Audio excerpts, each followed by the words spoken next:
Por mais que esteja aí silencioso, que você não está conseguindo expressar, o Senhor, Ele se compadece do seu problema, Ele se compadece da sua dor, da sua luta.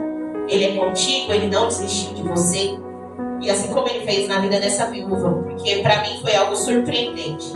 E foi algo que mexeu muito comigo, porque geralmente uma multidão seguia Jesus e as pessoas pediam para serem curadas. Umas eram curadas e embora outras eram curadas, continuavam a seguir Jesus, porque continuavam querendo ver os grandes milagres de Jesus. Porém, aqui não houve um pedido. Aqui não houve um clamor. Aqui não houve uma intercessão pelaquela mulher. Ninguém chegou até Jesus. Jesus chegou até ela. A palavra de Deus nos diz, Ele foi até ela. E eu imagino Deus vindo até a mim e a tua vida, falando: vem, filho, o que você não falou, eu ouvi.